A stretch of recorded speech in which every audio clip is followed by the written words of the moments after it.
ابو لہب کی طرح سرکار سے عداوت کا بیج بوئیں گے ان کے لیے جہنم ہے۔ معلوم ہوا جنت غلامان رسول و آل رسول کے لیے ہے، اور سرکار سے محبت کی تکمیل تب ہوگی جب انسان حضور کے فرامین پر عمل کرے، سرکار کے بتائے ہوئے راستے پر چلے، اور جہاں سے روکا جائے وہاں سے رک جائے۔ جنت کے بستر ایسے نرم ملائم ہیں کہ جن سے کوئی تکلیف نہ ہوگی۔ یہ بچھونے ریشم کے ہوں گے جو نہایت ہی خوبصورت ہوں گے، اور ایسے ہی جنت کا لباس بڑا نرالا ہوگا، بڑا پیارا ہوگا، بڑا حسین ہوگا۔ حضور صلی اللہ علیہ وآلہ وسلم فرماتے ہیں جو شخص جنت میں جائے گا اس کا لباس نہ ہی پرانا ہوگا اور نہ ہی اس کی جوانی ختم ہوگی۔ عزیز دوستوں، آج ہم برتن استعمال کرتے ہیں تو وہ گندے ہو جاتے ہیں، ٹوٹ جاتے ہیں یا پرانے ہو جاتے ہیں، پھر ایسے برتنوں میں کھانا کھانے کو بھی دل نہیں چاہتا۔ لیکن جنت میں یہ بات نہیں ہے، وہاں برتن پرانے نہیں ہوں گے، وہاں برتن خراب نہیں ہوں گے، وہاں کے برتن اتنے نفیس اور اتنے اعلیٰ ہوں گے کہ اگر دیکھو تو دیکھتے ہی رہ جاؤ۔ سونے اور چاندی کے ایسے برتن جن کے باہر سے بھی نظر آتا ہو، آپ نے کہیں ایسے برتن نہ دیکھے ہوں گے۔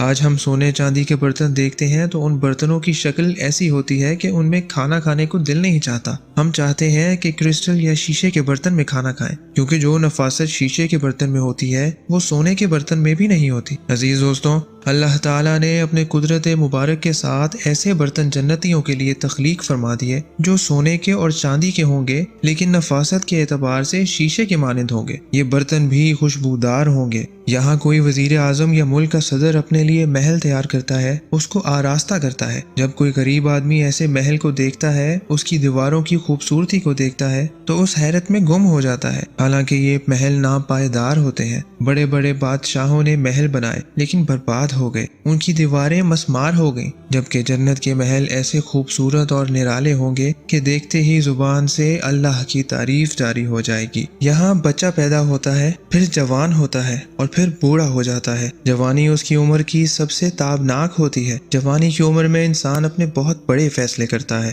آنے والے وقت کے بارے میں پلاننگ کرتا ہے، لیکن اس کی موت آ جائے تو اس کی سوچ ہی رہ جاتی ہے اور اس کے تمام پروگرام دھرے کے دھرے رہ جاتے ہیں۔ جنت میں تو جوانی ہوگی اور اس جوانی کی مستی بھی بڑی اچھی ہوگی، اسے اپنے بڑھاپے کے لیے کوئی پلاننگ نہیں کرنی پڑے گی۔ عزیز دوستوں، جنت کی صحیح وسعت کے بارے میں تو اللہ تعالیٰ یا اس کا رسول صلی اللہ علیہ وآلہ وسلم ہی جانتے ہیں۔ جنت میں ایک درخت ہے کہ اگر سوار 100 سال تک چلتا رہے تو پھر بھی اس درخت کا سایہ ختم نہ ہوگا۔ جنت میں 100 درجے ہیں اور ہر درجے کا فاصلہ 7 زمینوں 7 آسمانوں سے بھی زیادہ ہے۔ نبی کریم صلی اللہ علیہ وآلہ وسلم نے ارشاد فرمایا کہ جنت کے دروازوں کے درمیان 40 سال کی سعت کا رستہ ہے۔ معلوم ہوا جنت کی وسعت کا ہم اندازہ بھی نہیں کر سکتے۔ میرے عزیز دوستوں، جیسا کہ مرد کو عورت کا حاکم بنایا گیا ہے، لہٰذا جنت میں بھی یہ سلسلہ قائم رہے گا اور جنتی مردوں کو 70 حوریں ملیں گی۔ قرآن پاک میں ہے کہ ہم نے انہیں بیاہ دیا بڑی آنکھوں والی حوروں سے۔ حوریں اتنی حسین ہوگی کہ دنیا میں ایسا حسن و جمال نہیں ہے، لیکن وہ عورتیں جنہوں نے اللہ اور رسول صلی اللہ علیہ وآلہ وسلم کو راضی کر لیا اور جنت کی حقدار ٹھہری، ان کے حسن کے سامنے حوروں کا حسن بھی کم پڑ جائے گا۔ ان عورتوں کی خوبصورتی حوروں سے بھی زیادہ ہوگی۔ سرکار صلی اللہ علیہ وآلہ وسلم فرماتے ہیں کہ اگر جنت کی حور کی ہتھیلی بھی دنیا میں نظر آ جائے تو اس کے حسن کی وجہ سے مخلوق میں فتنہ پڑ جائے گا۔ اگر وہ اپنا حسن ظاہر کر دے تو اس کے آگے سورج بھی شرمندہ ہو جائے گا۔ لیکن ان حوروں کے حسن سے زیادہ حسن جنت میں ان عورتوں کا ہوگا جو پرہیزگار ہوں گی۔ جس عورت کی شادیاں دنیا میں زیادہ ہوں گی تو اس عورت کو اختیار دیا جائے گا کہ تم خود اپنے لیے اپنا شوہر پسند کرو، یعنی وہاں پسند مرد کی نہیں بلکہ عورت کی ہوگی۔ اور ایک روایت کے مطابق عورت کو یہ اختیار دیا جائے گا کہ اچھے اخلاق والے شوہر کو پسند کرو۔ ہر شخص اپنی جگہ اختیارات کا مالک ہوگا، اسے کسی سے مدد کی ضرورت نہیں ہوگی، کیونکہ ہر شخص کو غلمان یعنی لڑکے جو خدمتگار ہوں گے عطا کیے جائیں گے، جو لوگوں کا کام کریں گے۔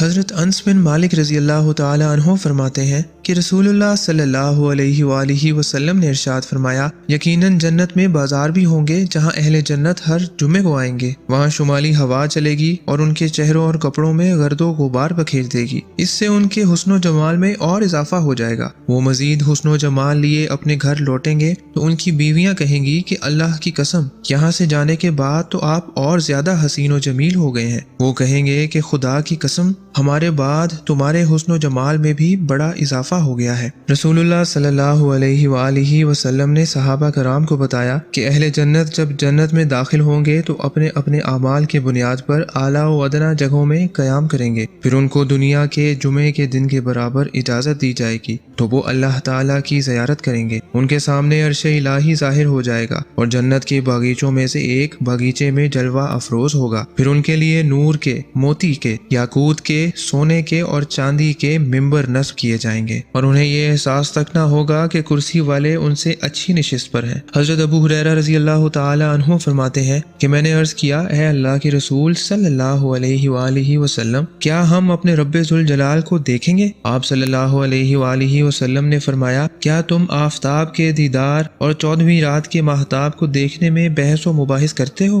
ہم نے کہا نہیں تو آپ صلی اللہ علیہ وآلہ وسلم نے فرمایا، اسی طرح تم اپنے رب تبارک و تعالیٰ کے دیدار میں بحث و مباحثہ نہ کرو گے، اور اس مجلس کے ہر شخص سے اللہ تعالیٰ گفتگو فرمائے گا، یہاں تک کہ فرمائے گا کہ اے فلاں ابن فلاں، کیا تمہیں یاد ہے کہ تم نے فلاں فلاں دن یہ کام کیا تھا؟ اللہ تعالیٰ اس کو دنیا کی بعض نافرمانیاں یاد دلائے گا۔ وہ کہے گا کیوں نہیں، مجھے یاد ہے، پر وہ کہے گا اے میرے رب، کیا تو نے مجھے معاف نہیں کر دیا ہے؟ اللہ تعالیٰ کہے گا کیوں نہیں، میری مغفرت کی ہی بدولت تو آج اس مقام پر پہنچا ہے۔ اسی طرح معاملہ چلتا رہے گا کہ اچانک ان کے اوپر ایک بدلی چھا جائے گی اور ان پر ایسی خوشبو کی بارش کر دی جائے گی کہ انہوں نے کبھی اس طرح کی خوشبو سونگھی نہ ہوگی۔ پھر اللہ تعالیٰ فرمائے گا کہ جو کچھ اعزاز و کرام کی نعمتیں میں نے تمہیں عطا کی ہیں ان میں چلے جاؤ اور جتنا چاہو ان سے فائدہ اٹھاؤ۔ فرماتے ہیں کہ وہ لوگ ایک ایسے بازار میں جائیں گے جس کو فرشتوں نے گھیر رکھا ہوگا، اس میں ایسی ایسی چیزیں ہوں گی جس طرح کی چیزیں نہ آنکھوں نے دیکھی ہوں گی نہ کانوں نے سنی ہوں گی، اور جن کا وہم و خیال بھی دل میں نہ آیا ہوگا۔ آپ صلی اللہ علیہ وآلہ وسلم نے فرمایا، اس بازار میں ہم کو وہ سب ملے گا جو ہم چاہیں گے، اس میں کوئی چیز نہ بیچی جائے گی نہ خریدی جائے گی، اور اس بازار میں اہل جنت ایک دوسرے سے ملاقات کریں گے۔ آپ صلی اللہ علیہ وآلہ وسلم نے فرمایا کہ وہاں ایک اعلیٰ شاندار لباس پہنے ایک جنتی دوسرے ادنا درجے کے جنتی سے ملے گا تو اس کو اس کا لباس اور چمک دمک اچھی لگے گی، ابھی اس کی گفتگو ختم بھی نہ ہوگی کہ اس کے جسم پر اس سے اچھا لباس آ جائے گا، کیونکہ جنت ایسی جگہ ہے جہاں کسی کے لیے غم نام کی کوئی چیز نہ ہوگی۔ فرماتے ہیں کہ پھر ہم اپنے اپنے گھروں کو لوٹ جائیں گے تو ہم سے ہماری بیویاں ملیں گی اور کہیں گی، آئیے ہمارے محبوب، خوش آمدید، تم تو اس حالت میں آئے ہو کہ تمہارا حسن و جمال اس سے کہیں زیادہ ہے جتنا ہم سے رخصت ہوتے وقت تھا۔ وہ کہیں گے کہ آج ہم اللہ تبارک و تعالیٰ کی مجلس میں بیٹھے تھے، اس کا حق تو یہی تھا کہ ہم اس کیفیت کے ساتھ لوٹتے۔ حضرت علی بن ابی طالب رضی اللہ تعالیٰ عنہ فرماتے ہیں کہ رسول اللہ صلی اللہ علیہ وآلہ وسلم نے ارشاد فرمایا،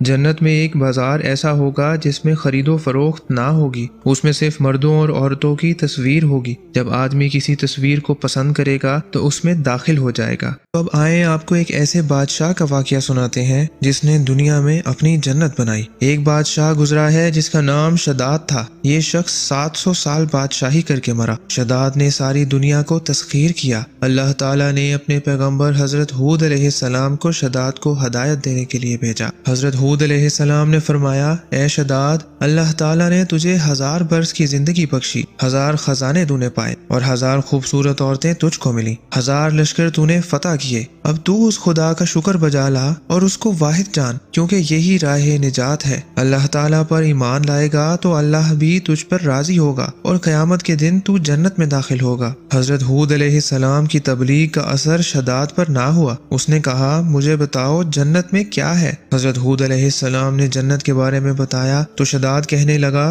دیکھنا میں دنیا میں ہی جنت بناؤں گا، لہٰذا مجھے تیرے خدا کی جنت کی حاجت نہیں ہے۔ چنانچہ شداد نے اسی وقت جنت بنانے کا حکم دے دیا۔ اس نے لاکھوں آدمیوں کو اس کام کے لیے متعین کر دیا اور 40 گز زمین نیچے کھود کر اس پر پہلے سنگ مرمر لگایا گیا، اس کی دیواریں سونے اور چاندی کی اینٹوں سے بنائی گئیں، اس میں درخت سونے اور چاندی کے بنائے گئے، انواع و اقسام کے میوے اس میں لگائے گئے، وہاں مٹی کے بجائے مشک و عنبر سے کام لیا گیا۔ جنت کے دروازے پر 4 بڑے بڑے میدان بنائے گئے، ہر میدان میں 1 لاکھ سونے کی کرسیاں بچھائی گئیں، اور ان میدانوں میں 4 نہریں دودھ، شہد، پانی اور شراب کی جاری کی گئیں، اور جنت کی تیاری کے لیے 40,000 خزانے خرچ ہوئے، اور یہ جنت 3 سال میں مکمل ہوئی۔ جنت کی تیاری کے لیے شداد نے بہت ظلم و ستم کیے اور کسی کے پاس سونا نہ رہنے دیا۔ ایک بوڑھی خاتون کی بیٹی کے پاس 1 درہم چاندی تھی، لیکن شداد کے ظالم سپاہیوں نے اسے بھی نہ چھوڑا اور کہنے لگے یہ ہمارے حوالے کر دو۔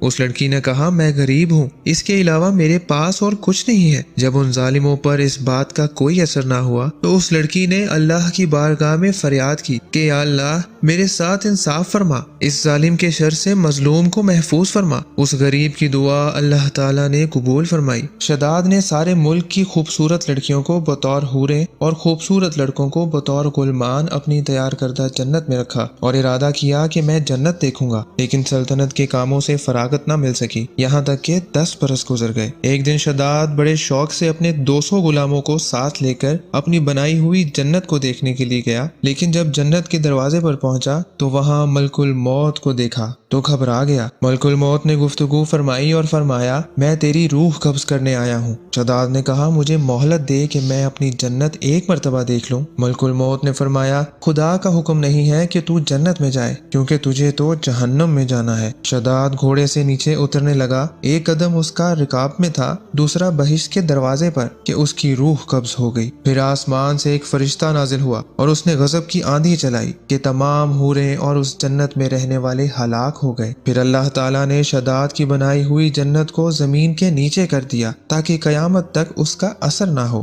عزیز دوستوں، شیاطین کے دماغ بہت کام کرتے ہیں، بالخصوص اسلام کے منافی بہت پر اثر سوچتے ہیں، لیکن ان کے مکر و فریب کو اللہ تعالیٰ سب سے بہتر جانتا ہے۔ جنت اللہ تعالیٰ نے اپنے محبوب کے غلاموں کے لیے بنائی ہے۔ یہاں ایک اور بات آپ کو بتاتا چلوں کہ جنت کے بارے میں آپ کو اب کافی علم حاصل ہو گیا ہوگا۔ اب سوال پیدا یہ ہوتا ہے کہ جنت میں کیسے جائیں گے، یعنی جنت میں جانے کا راستہ کیا ہے، ہم جنت میں کیسے جا سکتے ہیں۔ ایک شخص انتہائی گرمی میں گرم پانی سے وضو کرتا تھا۔ کسی نے اس سے پوچھا کہ اتنی گرمی میں اتنے گرم پانی سے وضو کیوں کر رہے ہو؟ اس نے کہا بے وقوف انسان، میں اتنی گرمی میں اس لیے گرم پانی سے وضو کر رہا ہوں کہ اس مشقت کی وجہ سے میں نماز پڑھوں اور اس وجہ سے اللہ تعالیٰ میری بخشش فرما دے اور مجھے جنت عطا فرمائے۔ شاید اس شخص کے ذہن میں جنت جانے کا راستہ یہی بتایا گیا تھا، اس کی ذہنی پرورش ہی اس طرح کی گئی تھی۔ لیکن آج جنت میں جانے کا راستہ میں بتاتا ہوں، اور یہ راستہ وہ ہے جو اکیلا جنت کی طرف جاتا ہے۔ ہم قرآن پاک میں دعا کرتے ہیں اہدنا الصراط المستقیم، اے اللہ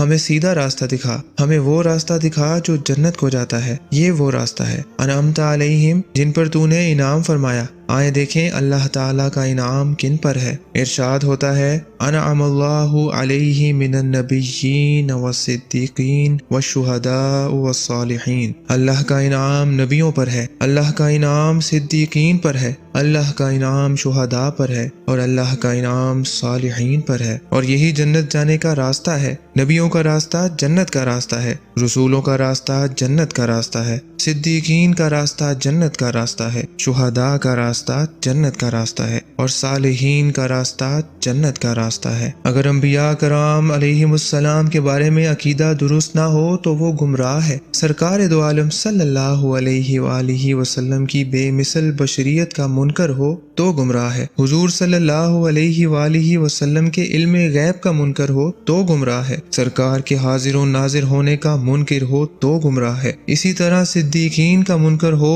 تو گمراہ ہے۔ حضرت سیدنا صدیق اکبر رضی اللہ تعالیٰ عنہ کا منکر ہو تو گمراہ ہے۔ حضرت سیدنا علی المرتضیٰ رضی اللہ تعالیٰ عنہ کا منکر ہے تو گمراہ ہے۔ حضرت عمر فاروق رضی اللہ تعالیٰ عنہ کا منکر ہے تو گمراہ ہے۔ حضرت عثمان غنی رضی اللہ تعالیٰ عنہ کا منکر ہے تو گمراہ ہے، کیونکہ یہ صدیقین کی جماعت ہے۔ اگر کوئی امام حسین علیہ السلام کا منکر ہے تو گمراہ ہے، اور اگر کوئی حضرت امام حسن رضی اللہ تعالیٰ عنہ کا منکر ہے تو گمراہ ہے۔ اگر کوئی غوث اعظم رضی اللہ تعالی عنہ کا منکر ہے تو گمراہ ہے، اگر کوئی معین الدین چشتی کا منکر ہے تو گمراہ ہے، کیونکہ یہ وہ لوگ ہیں جن کے نقش قدم پر چل کر جنت میں جایا جا سکتا ہے۔ جب تک ان بزرگوں کے بارے میں عقیدہ درست نہ ہوگا تب تک جنت کا راستہ نہیں مل سکتا۔ تو اگر اس جنت میں جانا چاہتے ہو تو ان تمام لوگوں سے محبت کرو، ان سے عقیدت رکھو، ان کی اطاعت کرو اور نیک اعمال کرو، ارکان اسلام پر پیرا ہو جاؤ، تب تمہیں جنت کا راستہ مل جائے گا۔ جو گستاخ رسول ہو اس کا جنت سے کوئی کام نہیں۔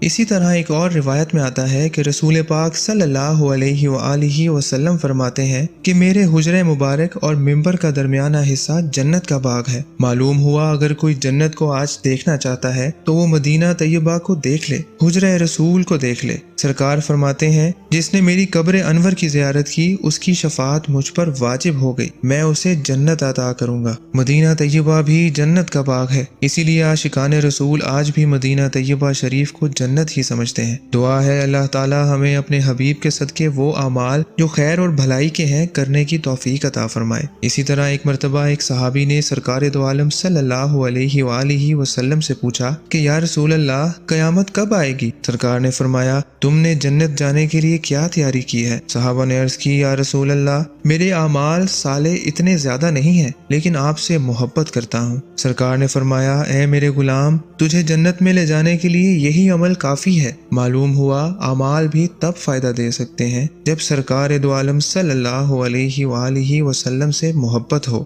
تو ناظرین اسی طرح کی مزید انفارمیٹو ویڈیوز، اسلامی واقعات، نبی پاک صلی اللہ علیہ وآلہ وسلم کے ارشادات اور دیگر اسلامی واقعات جاننے کے لیے ہمارے اس چینل کے ساتھ رہیے۔